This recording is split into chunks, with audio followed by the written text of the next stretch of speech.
King Z and I had so much fun talking about our favorite action heroes last week in our action hero draft. We decided to keep the theme moving heading into June. So today, we're doing 22 of our favorite action films. We're going to rank them.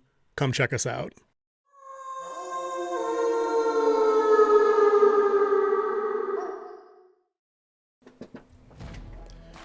What's going on, guys? Welcome back to Winter Wolf's Den. Winter Wolf here, King Z over there in a blue shirt looking dapper as usual. We had a lot of positive feedback on our draft, King Z. I like that. We got a lot of comments in our section. We got a lot of good feedback on Twitter and on Facebook, especially on, I think, on your side on Facebook. And a lot of people chiming in on picks that we had missed and picks that we got right. It was big fun. Yep. So I'm glad you had the idea where we're sticking with the positive theme. We're going to go talk about 22 of our favorites. We're going to get a little low effort. We're going to put them up on an S tier template. We're going to check that out. We're going to have to agree to put them in their spots, but let everybody else know what the rest of the rules are this week. And we know I'm going to break a couple of them, but let's just tell them what we're trying. All right, again, yes, I'd like to thank everyone for all the positive comments we got on the draft. That was a new idea that we were trying to, hammer out. It was our first time. There are many more to come. But as you said, we're keeping the theme going where we're going to rank some movies on that standard S to F tier. You'll see it come up here in a bit. We're going to take these 22 movies. We're going to talk about them real quick, give a quick synopsis, and then we're going to rank them. We're going to have a consensus pick before we place it. We're also going to limit the S tier because not everything's the greatest and not everything's the worst. Most things land in the middle. So think of it as like a bell curve. And that's how we're going to work our rankings. We're going to have a maximum of two. Only two in the S tier at best. Oof. I can't believe I agreed to that still. One. I still one. Are you crazy? Not happening. No way. Executive veto. Not happening. Two at the absolute minimum. Because I'm already, dude, I'm borderline panic attack right now. Thinking about how we're going to keep it to 5 on the A level. Because that's what he didn't tell you guys yet, next. Is we're going to try and restrict our A picks also. And really flush this into a bell curve kind of system. And we have some bangers on this list, without a doubt. Like, it was tough to get it to where we had, but we could have done 50 of these easily. Yep. But we value your time as much as we value our own. We do have families and stuff like that, and we can't be up here recording all day, every day, even though we would like to. That'd be pretty cool, though, wouldn't it? So much fun doing this. Yeah, wouldn't it be cool? Oh, it'd be great to get paid to do this. Hey, having said that, King Z, how about I tell these good people to like and subscribe to the channel so we can keep the vibes going and, maybe live that dream someday. I'm a big fan of my day job. I'd still like to do more of this and less of that and more creative stuff as I go, some bigger budget stuff as we go, production values for the channel. So yeah, guys, check us out. And if we earn the sub, click it. If you want to tell us we suck, tell us in the comments. We're pretty thick-skinned. We've been around for a while. I think we can handle it. But yeah. You want to get this train rolling? You want me to start reading some names and we'll let people know what we got? One more thing I want to hammer out is that we're doing individual movies. We're not doing franchises. Yes. They're individual one-shot movies. Right. Even though they might be in a franchise, you might have some bangers in that franchise, and then you might have some duds, and they'll ruin the whole franchise. So we thought we'd just pick movies this time. Maybe we'll do a franchise ranking later, maybe even a franchise draft of what we would put in our movie theater. So not bad. I like that idea. And also, speaking of the draft, if you are wondering what we're talking about, you can click this card right here, and you're going to see, take you right over to it. No further ado, we're going to go over to the board. All right, King Z, movie number 1, Predator. Ooh, Predator is a good one to start off with. I mean, it pretty much hammered in Arnold Schwarzenegger's career at the time. I mean, you had Commando, and he was coming up as a big action star. He had the big muscles. I mean, he looked the part. Yeah. And the movie itself did have a good story, even though there were some cheesy moments, but it was the 80s. Can't blame the 80s for being the 80s. So I am going to go with a overall B with this one. Oof. Tough. That's a tough one for me. I got to go no lower than A on that one, and I'll tell you why, and I think I'm going to get you to change your mind, because I thought this one through. Predator is a near perfect piece of screenwriting, because it tells a story A to Z, and it actually transcends genres as it's doing it. You go into the movie thinking it's a military, a banger, like a shoot-'em-up kind of thing, and you get that for a little bit. But then you get a bit of a chase stock movie. So it feels kind of like a slasher for a little while because they don't know what's going on. They're getting picked off one by one out there in the jungle. You still really don't know. And then you get the big ultra confirm when it switches into survival sci-fi when the Predator is revealed. It's an alien. He's from out of this world. Nothing makes sense with fluorescent green blood. But they move in a tight 89 minutes or whatever the screen run is. They move from A to B to C to D, and they just coast right through all these different genres. And they never let up off the gas. There's no wasted time. It's tight. It's efficient. Something goes boom every 10 pages. I think it's near perfect. Bare minimum. Gotta be. Hey, it's hard because all time one of I'd say one of the best early Schwarzenegger movies. To even include dialogue like the woman he saved and her dialogue to keep the movie going and to tell the actual story of the Predator. Mm-hmm. It didn't have useless exposition. So all right, we did go A with this. Nice, got him. I knew it. I knew I could appeal to the writer brain. I knew it. All right. So next number one two. Up. Next one up. Yeah, I'm gonna give you one. I'm gonna take one off of yours. Mad Max Fury Road. Convince me. Well, Mad Max Fury Road is a great action movie. It was a rebirth of the Mad Max movie with a new person portraying Mad Max other than Mel Gibson. This is coming in the 2000s, I say roughly almost 20 years after the Beyond the Thunderdome. Close to it. Minimum. Yeah, minimum. So I like the retelling of it. There was great car action in this. Yeah. But there was a lot. There are some low parts. So I put this on here because I do enjoy the movie. But according to most action, I'm only going to put this at a C. You know what? I think I'm going to agree with you. And as an aside, R.I.P. Tina Turner this week for the Thunderdome reference. We lost a legend. Great visuals in Mad Max Fury Road. The desert chase through the sandstorm looks like it's straight out of a comic book. I love that sequence. Good stuff there. There's a lot of wild, surreal stuff that they do in it visually with what was the antagonist name? Was it Smokin' Joe in Fury Road? The guy with the weird gas mask. You know what I'm saying? That was cool. The guy that's leading his convoy is up there playing an electric guitar, flamethrowers coming out of it, and it was just wild, dude. I'm like, when did I get on this trip? I don't remember when it started, but you're right. There's enough there's enough dragging parts, I guess would be the best way to put it, in between the interesting stuff that I wanted to see more of.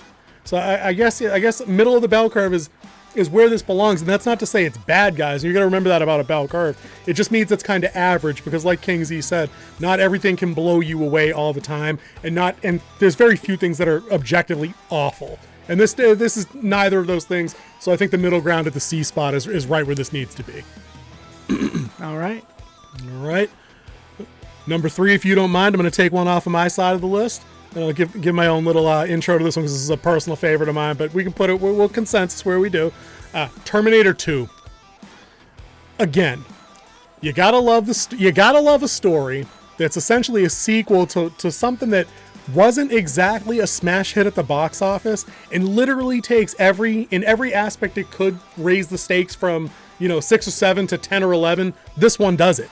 You get better special effects. You get a better performance out of Schwarzenegger because he's playing a different character. I mean, he's playing somebody, a machine, but it actually has emotional range in places where it tries to be funny. It tries to be a protector. And then at the end, dude, tell me the tears didn't come out at the end of that movie.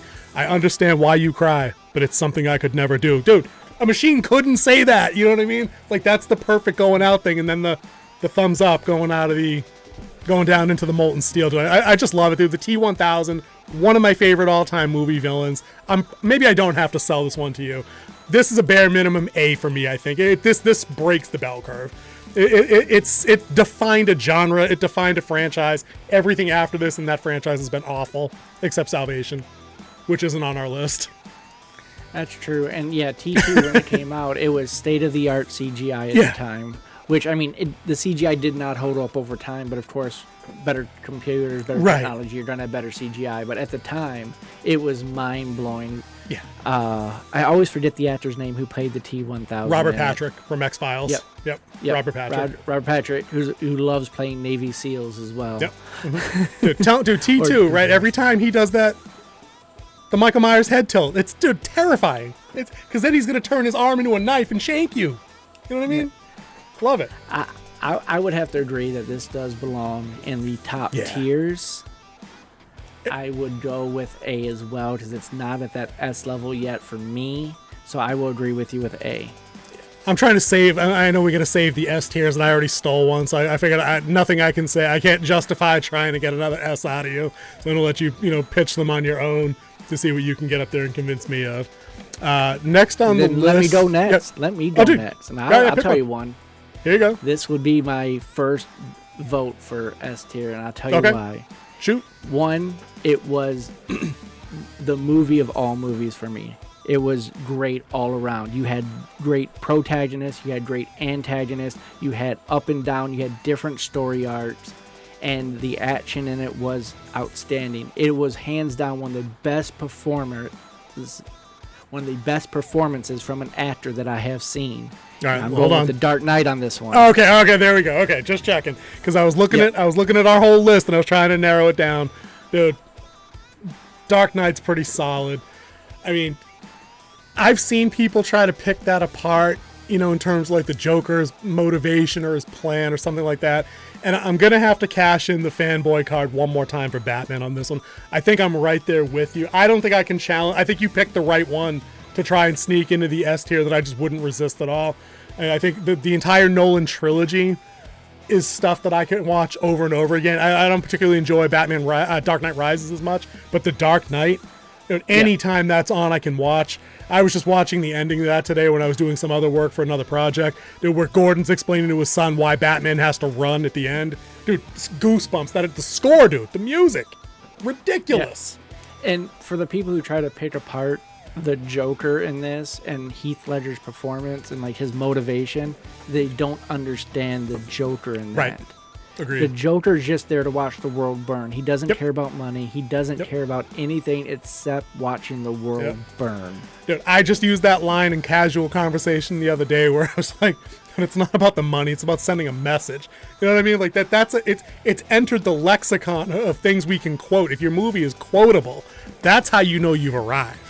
And the Dark Knight just has that, Favorite scene in the movie, I'll digress only as much to say that. One of my favorites is when the Joker raids the Harvey Dent's fundraising party, and he's kind of sort of threatening Rachel, but she's kind of like holding strong, kind of leaning away, but not really backing down. And he says something like, feisty, I like him feisty, or whatever he says, and then Batman just does the growl. He's like, you're gonna love me, and fucking belts him. Yeah. I love that. That's an entrance you gotta make once in your life. That's just badass. Going off on the tangent of this is the scene with Harvey Dent after he gets burned and the Joker in the bedroom, in the hospital. Room. Oh, yeah. And yeah. You hear them talk about it. Well, you hear, I'm just bad with names. The guy who played Harvey Dent in it. Aaron Eckhart. Aaron Eckhart, Yep. He was talking about, like, he only had one line in that whole thing. Yep. But they were setting up, they're doing blocking, getting light, and they're there, and like Heath Ledger never broke character the whole time they were filming this, and he's walking around the room like muttering to himself, doing everything. Yep. And so Harvey Dent started going back at him, and then they kept going back and forth, and then they're like, "All right, let's film this now." Roll, and then roll. Did it. Yep. And that's what they got, and that's how they got that scene together. Yeah, dude. I swear, we say this all the time. Like, these are the best things to come up. I'm not going to digress and talk about House of the Dragon because I know you haven't seen it. But I love when camera crew is slick enough to know to just to click something on because they feel like in their gut they know something's going to happen, and then it becomes worth it. And that's the shit guys like us talk about 15, 20 years later because it was magic, because it was authentic. You know what I mean? It wasn't, not that scripted stuff isn't authentic and genuine and creative, but sometimes when you get actors that are just in the zone, it's like watching pro athletes in the zone. You just get something special and it just works. Yeah. So that's my limited digression. We're going to keep moving right along here. All right, dude, I'm rolling down the list here. I'm actually going to pick one. It's not like you were talking about 80s cheese a little bit with Predator. I'm going to give you a healthy dose of 90s cheese here. I'm going to give you Van Damme's Bloodsport. We talked about this one in the draft. I like the fact that when it came out, it's a story about, a U.S. Special Operations soldier or some made-up nonsense who needs to journey back to, was it Hong Kong, I think? I think it was Hong Kong is when the tournament was, the Kumite. But he's got to go visit his sensei who's either sick or dying or something, and there's a lot of made-up backstory that the guy that came up with the idea said was real and based on his life. Some of it's true because the records still stand. He's the world record holder for, what do we say, fastest knockout, fastest punch by knockout. He's got a few that were standing for a while, but all the other mixed up nonsense in the movie about being pursued by like FBI agents around Hong Kong. The costumes are 90s bad, dude. The music is like pop 90s bad.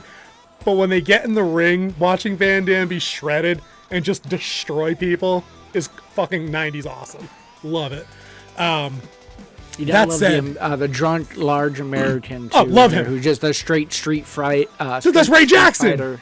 Yeah. Ray Jackson! Dude, love that. That dude is in every sequel to this piece of shit movie. And there's like 3 of them. It's crazy. Yeah. But, see, I don't think you could, there's no way you could put it higher. I can't put it higher and I love it. But is it really D material? I think it's good enough that it's not a D. It could go into D based on dialogue, especially from the champion, the guy who's supposed to win. Chong Li. Knocks out in the end, yeah. The dialogue was pretty loose. He's pretty one-dimensional as a villain, too. Like, he's like a stash-twirling, salt-throwing in the eye kind of villain. Yeah. You break record, now I break you. Which is obviously a cheap thing, like, he watches him do the dim mock, and he's like, brick, no hit back. I'm like, you're not Bruce Lee, dude.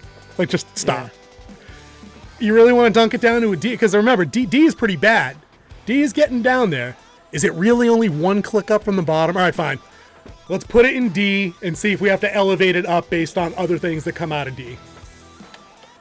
I would agree with the D, because even though the fighting was the best part, the rest of that movie was very just why. Dude, but tell me 13-year-old King Z didn't enjoy it though. Now 43-year-old King Z probably doesn't like it, or doesn't like it as much. But that's just because none of your joints work anymore like they did when you were 13. It's different. Hey, I can still run out there and run a 4.540. I don't know about you. If I could drive a 4.540. My ride's pretty fast. You gotta come by and see it sometime. It hauls. In order to maintain our secrecy in locations, we're not going to discuss makes and models of vehicles, but the Winter Wolf ride moves. Anyway, give me another one off the list unless you want me to pick one for you to rank. Let's go with one that we both had when we were coming up with this list. And I want to welcome you to the party. My number 1 draft pick. There you go. John McClane. We're going to talk about him in his movie Die Hard, the first one. And I don't care what Bruce Willis said at that roast. It's a Christmas movie. Christmas movie. Fact. I knew it. I was hoping you said it. I had a joke ready for it. I'm glad you just said it. Give me a quick rundown, because maybe somebody doesn't know what Die Hard is. I don't know how. So, Die Hard, the making of Die Hard, there's actually a great series on Netflix if you still have a subscription, which actually I'm canceling mine at the end of this month. Nothing else on it. It's The Movies That Made Us. It's a really good documentary series on these movies, and it had Die Hard, and like how they took a huge risk on getting Bruce Willis to play this part, because Bruce Willis was a comedic actor at the time with the Moonlighting. Yep. Was the TV show he was on with Sybil Shepherd. Yep. So they took. He had hair. He had hair. Yeah, he had hair then. Yeah, it was before the bald and before he saved the world 25 different times. Yep.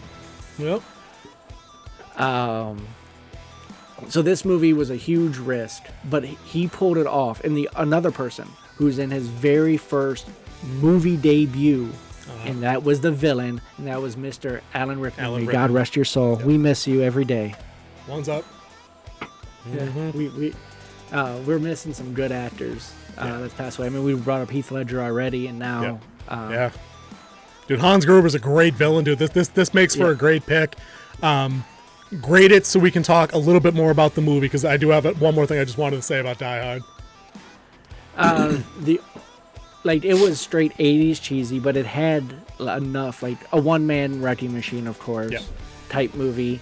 But the jump with him exploding, which they only had one take to do that, and they got that picture, which was really cool. The rooftop one, right? With the the rooftop explosion, Love that. Yep. I mean, how many times can you blow up the building of your roof with practical effects when it's not CGI? Which is the point, you know what I mean? Die Hard's such a great film. Like we were talking earlier about, having something go bang every 10 pages. We were talking about Predator. Die Hard fits that same kind of mold. There's nothing wasted. Every single scene in that movie very neatly moves the thing along. And whether it's Yep. the subplots that are going on with the police and the FBI outside, whether it's the subplot with McClane's wife inside with the bank robbers, or whether it's McClane himself evading the terrorists in the building and just trying to get the word out to the cops and then take these guys down. Every first thing sets up the next thing that happens, and something interesting happens literally every 7 to 10 minutes. Like you're never like, oh, where's my phone? Okay, go do that. Oh, let me go get a you just watch, because you're always getting either the shootout, the chase, a development with the terrorists breaking into the vault, the cops trying to run the barricade into the building, but they have a rocket set up that the terrorists came prepared for. There's just always something, and that's what I love that about Die Hard. Easy A. And Easy that's A a for great me, thing. too. It's a great thing with the villain too, is that they did think ahead of Yep. like, okay, if this goes wrong, we have a backup plan. If this goes wrong, like Yep. how they kept the cops and everything out of the front, Yep. like they took over the security there. They had, if he didn't get the codes, how they could drill into the vault. They had plans upon plans, which if you're gonna pull off a heist like this, is something you need. Except you have one big Bruce Willis throws a monkey wrench in all your plans. Ho, ho, ho. Now I have. I knew it! Done.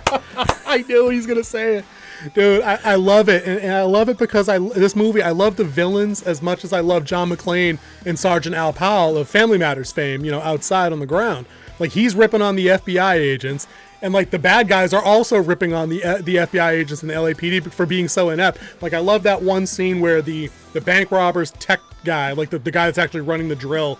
Like when he sees the cops coming in, he's like, what do you say? 'Twas the night before Christmas, and all through the house, not a creature was stirring, not even a four-man advancing in standard 2x2 cover formation on the front door. Like it was just funny, and like I thought that they handled that really well. And I think I dropped King Z. Nope, he moved. There we go. He was freeze framed for a minute. All right, there we go. All right, so Die Hard, mutual agreement, A. Yep. Hey. Yeah, I think it's got to be an A. All right. Let me take another crack at this list here. You know what? Let's change things up. We're going to move away from guns and explosives and go swords and sandals. I submit to you Conan the Destroyer. Not Conan the Barbarian, Conan the Destroyer. The second one, Will Chamberlain. Oh, I'm not Conan the Librarian either from Not UHF. Yeah, or not that other bum movie with Jason Momoa, which was awful. You know, Conan the Destroyer.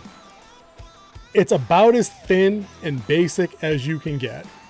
It doesn't have a whole lot of the heart that I think the first one had, as Conan's relationship with Valeria develops. He loses her, or he almost dies, she brings him back, kind of thing. Like all that mutual back and forth that they had, which was great. I just watched that earlier too. This was more straight up like almost action fantasy comedy. There's a lot of joking that's going along. The ending of the movie has a great gag where Conan delivers the death blow to the monster with his giant sword. He pulls the blade out, and then the thief in the group runs up to it and he jabs it in the head with a little dagger, and the heroic kill theme music comes up again and kind of like re-cues, which always gets a good laugh out of me. But I love seeing Arnold in his element. He's huge. He looks like Conan to me. It just kind of, it all works. This swords and sorcery. The villains are comically two-dimensional. Will Chamberlain looks like a buffoon. It has, what is her name that plays Zula? It's she's a famous model in the 80s, Grace. I can't think of her last name now. I'm embarrassed that I can't remember. Grace Jones. Yeah. So it's very D&D before there was like the D&D movie that we were just talking about. There's one person in any kind of each class doing each thing, and it just plays so well off each other. It's a lot of fun. B. Gotta give it a B. Too generous for the Destroyer? I think it is. I mean, Okay. it wasn't well received by True. people in the community either. True. You had clunky dialogue too in it. Yeah. Definitely. Definitely. The close. action itself was fine. I mean, they had a pretty good choreographer for the sword fights and stuff like that. Yeah. But I don't believe it belongs in the B. It's C Okay. at best. C at best or D at best? I say C at best. Okay. Like the highest it could go. Let's see, let me give me 10 seconds to see if I come up with a cogent counter. I'm not sure that I can. Like I said, I think there's a more compelling, interesting story to Barbarian, but the pace and like just the over-the-top ridiculosity of Conan being Conan in this one is why I picked it for today's list. I think I'm gonna have to concede my B status here and bump it down to C. I don't think I could go to D because I think when we get into the D and E, or D and F, whatever the last two are, I think we're talking about movies that are in the genre, but maybe they have a fun chase scene or a fight scene or two in the whole thing, and then that's it. And that's not Conan the Destroyer by a stretch. Like, there's enough to watch going through it that keeps you engaged. So yeah, I think maybe we'll just agree to C. Okay. Okay. All right, what do you got? All right, next. Let me try you on with this one. Now, this one's a little bit more sci-fi-ish. Okay. It's a Tom Cruise movie. We're gonna go with The Edge of Tomorrow, where he is a big-headed officer who thinks he knows better and ends up as a line infantry guy, as he gets shanghaied pretty much. Yep. He pretty gets much. some alien blood in him, where he gets to keep repeating the same day every time he dies, which he has the worst wake-up place ever in these type of movies, where they Groundhog's Day type Yep. style story. He meets up with Emily Blunt, who's Emily like Blunt. the super combative special forces version of these combat robots that are fighting the alien invasion, which they're pretty much destined to lose to. Yep. But with his ability, he's being able to figure things out, because he keeps repeating the day, and everything that happens the exact same way it happened before. So he knows, okay, 3 steps forward, shoot this guy, move to the left, roll, fire. It's like living a video game, right? Yep. Yeah, pretty much just straight respawn until you get it right. The action itself was pretty good. The aliens themselves, like the premise of them, like almost being unstoppable because of this creature that can control time, which you find out later, was really good. Tom Cruise, of course, one of the best action stars that America's put out. It's a solid movie, but I have issues with it because of it's a little bit too repetitive and a little bit too predictable of what's actually going to happen. So I would put this in a C or D area. Oh, bumping it all the way down. All right, I've only seen this twice, I think, so I don't have enough to challenge hardcore on this one. The action scene on the beach at the beginning is very cool. It's very gripping. Yep. It's frustrating because you kind of going through what Tom Cruise is going through, and you're like, because they actually, as he progresses, I think they even have scenes where he knows he's gonna die because he made a mistake, and he's like, and he just lets it happen, like, he's just like, all right, well, rinse and repeat. The original title for this was the same title as the book, which I think was Live, Die, Repeat. Was that or Kill, Death, Repeat, or something like that? Live, Die, it was something like that. I think the marketing team got this one right or wrong, depending on your viewpoint, on the Edge of Tomorrow. That might be a little esoteric, but no, I like the tech. I like the sci-fi setting. Because this one, he also has some kind of exo suit on that has the rocket attachment that comes up, so it's kind of funky. It's kind of gritty in its own way. You know what, dude? I'm not gonna argue. You said D as in dog? Yeah. I think I'm gonna have to agree. If haven't seen it enough to make a passionate challenge for it, it means I wasn't interested enough to put it in the pantheon. So while it can make the list of favorite films, like you said, every list has to have a couple of bottom entries. So D is probably fair for this one. Everyone has those guilty pleasure movies that they like to watch, but I also have to be true to the list and true to what the movie actually is. Right. And like I like Van Wilder. It was a crap movie, but I like the movie Van Wilder. Dude, I spent most of the early 2000s watching terrible zombie flicks from Blockbuster Video that I guarantee nobody else has ever seen, but I love them. All right, let me check down the list here for King Z. All right, here's a good one. Get us back out of D territory and potentially back up to at least C, maybe B. I'll talk it out and then you can sort it. Let's talk about Tombstone. We don't usually talk Western or Westernish kind of things in our combos. Love me some Tombstone because it touches on a couple of things I love. I'm a sucker for any time it's the brothers fighting together kind of thing. I love that vibe. This is a perfect setting for that. That kind of is based very loosely on actual events. You gotta love Kurt Russell with a couple of all timers with the call outs with the you call down the thunder and now you got it. You tell him I'm coming. You tell him hell's coming. I'm coming with them. There's just a lot. There's a lot to like here. You get the issues with him and his wife where she's an opiate. She's an opium addict basically. And he falls in love with the other performer that's not living the straight-laced life and kind of stuff like that. There's some cool shit. You get your cheese. I mean, you get the part where he's walking out onto the creek, not getting shot by any of the 80 guys from Curly Bill's gang, you know, and he's like, no, and then boom, you know, shotgun blast.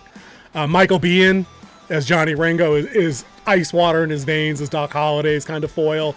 So, I mean, you get a lot of cool stuff there. You get a lot of cowboys. You get a lot of U.S. Marshals shooting cowboys. You get the guy that becomes the villain. Who's the villain in Avatar? What's his name? I can't remember the guy's name. Quaritch, something like that.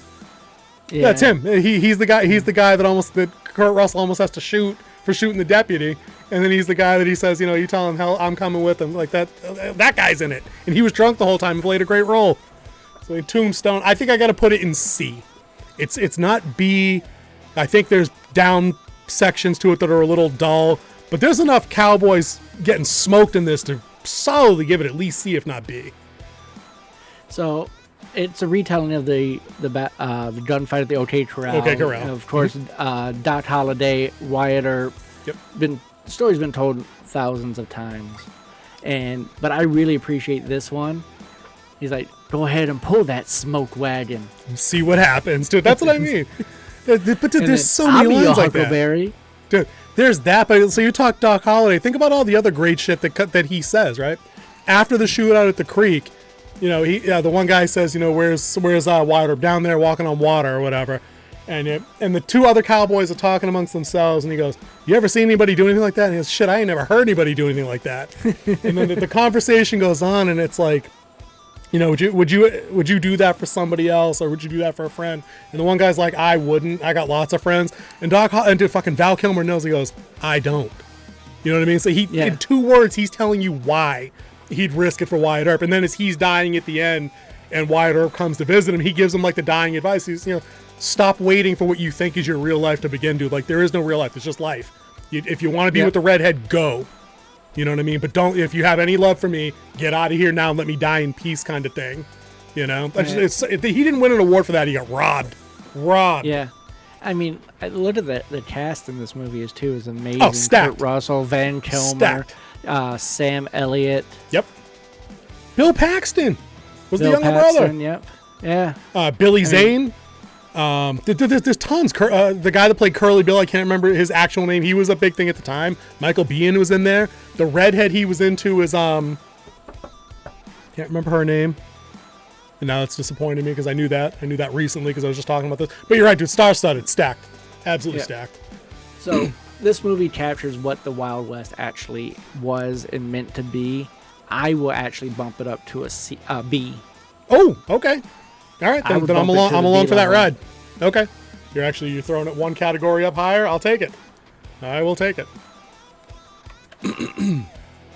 All right, so let's go next. Let's take it to the early 2000s.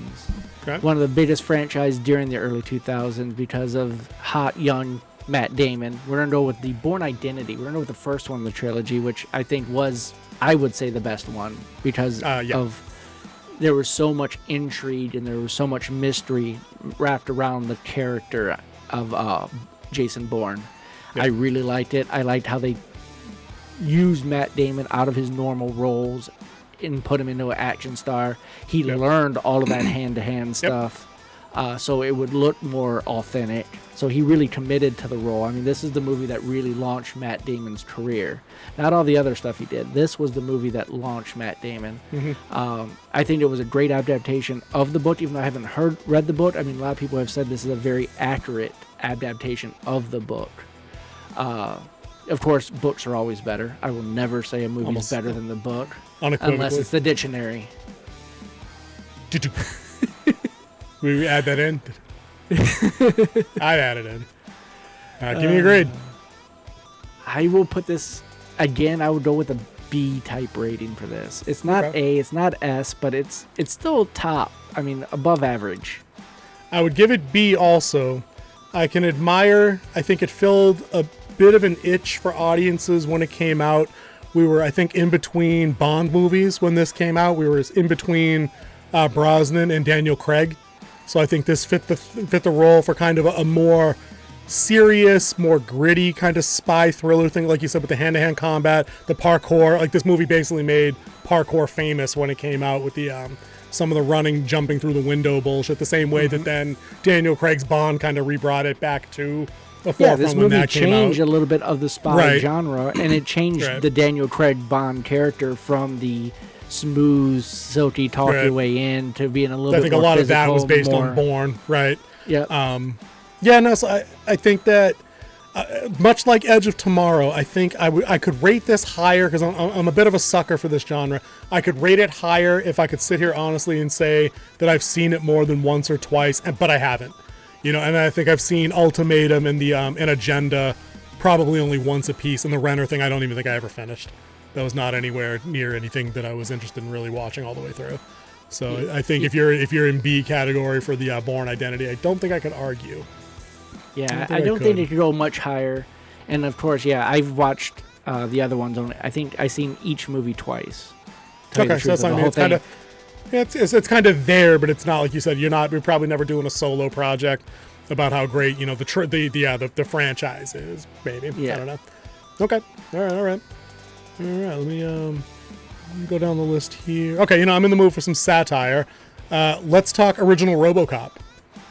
Okay. Original RoboCop is great for a bunch of reasons. You mentioned the satire is hilarious. They roast government. They roast corporate America. They roast kind of police force. They roast kind of society for being, focused on the wrong things and just turning a blind eye to, to crime and suffering and things like that. The phony commercials that they have in this for like the all-new Mercedes 600 SUX or 6000 SUX or whatever. Hilarious. The the sunblock sunscreen, one. w- I think that I was just going to say that, but I 1000 think that's RoboCop 2. I don't think that's part 1. I'm not sure, but it's in this one has the one with the flamethrower anti-car thing. I think, where like the dude tries to break in the car, but the jets underneath it roast the crook. Or is this the electric seatbelt one? So that's what I mean. I feel like these movies, they all have these, and they always make me laugh. I don't know which one is in which, but they're always kind of funny. Was this one is the real Viper? Like it was a car alarm, but it actually released a snake. I think that's what I mean. I think that was part 3 because that's really cheesy. I don't think that was part 1. I think that this one was definitely the 6000X SUX because it had the stupid dinosaur walking through the street and then its eyes bug at how big the car is, which is just kind of hilarious. This one's great. Great villain, with Red Foreman. Yep. Basically, what was his name? Clarence Boddicker. Moron. Yeah. Dumbass. He's great as the villain. It's got one of the bloodiest takedowns of like the hero at the inciting event kind of thing, where he gets absolutely smoked by Boddicker's gang. He gets his arm blown off. He gets blown to bits, and then they straight brain him in the skull. Somehow he survives 37 straight gunshots, including shotgun blasts at point blank range. But they built him back better. So it's hyper violent, hyper. Whenever the info spike comes out and he jabs somebody, like Boddicker at the end, it's just like gouts of blood for about 3 years. Lots of good shit there. I like that the theme song is iconic. He's kind of a joke currently, present day in this iteration because he can't run. So you're kind of like, well, how is this intimidating? I guess I don't know, but I think it's a smart film written by a group of more intelligent writers from a bygone era. I think it's tight. There's not a lot of downtime, just like Die Hard, just like Predator, just like T2. They didn't waste any action or any bit of storytelling here. Even the bit where he has to take down the guy that freaks out on the mayor and he's going up to resolve the hostage situation. It's basically showing you what the new character can do. And it's the culminating event before it hits the news. He's on patrol. He shoots the rapist through the lady's skirt. He's got that. When he finds the first member of Clarence Boddicker's gang, you get that amazing shot where like the guy's trying to take off on a motorcycle, and RoboCop shoots at him and blows like the tank up at the gas station. Just this amazing fireball just goes up and incinerates like a block. You get that same guy getting dunked through a bucket of acid at the end, and basically Clarence runs him over, and he just kind of like squishes like he's just meat. It's disgusting. I don't know. I don't have anything bad to say about this movie at all. The old man that runs OCP is the biggest dick on the planet. That's hilarious. Or not the old guy, Dick Jones, the second guy. Yeah. The second in command. Love Can't do RoboCop anything too. to hurt me. You're fired. Thank you. Thank you. And he says, nice shit. And this is what I mean. This is like 80s cheese, but it's so great. The old man like fixes his tie and he's like, nice shooting, son. What's your name? And RoboCop just gives you that look at the camera. Murphy. And I'm like, dude, bring that back. Please bring this shit back. It's so much more fun, man. It just is. It just is. It has a soft spot in my heart because, of course, the city is Detroit. Detroit. It had the highest I didn't even think of that. crime rate at the time. It is in Detroit. Yeah, didn't even think of that. Yeah, corporate ran Detroit with the corporate ran police department. OCP. The baby food to feed RoboCop. Yep. And how many times as a kid did you hold something up, pretend it was a gun, like dead or alive? You're coming with me. You're coming with me. You do. That's what I'm saying, dude. It's so good, dude. Can we get a special inclusion for like badass female character? You know what I'm saying? Like the partner, Lewis. Like she was gunning bad dudes down and like doing judo moves in like the precinct at the beginning of the movie. And this shit came out like '84. Like we've always loved that character, man. It ain't nothing new. Lewis was the bomb.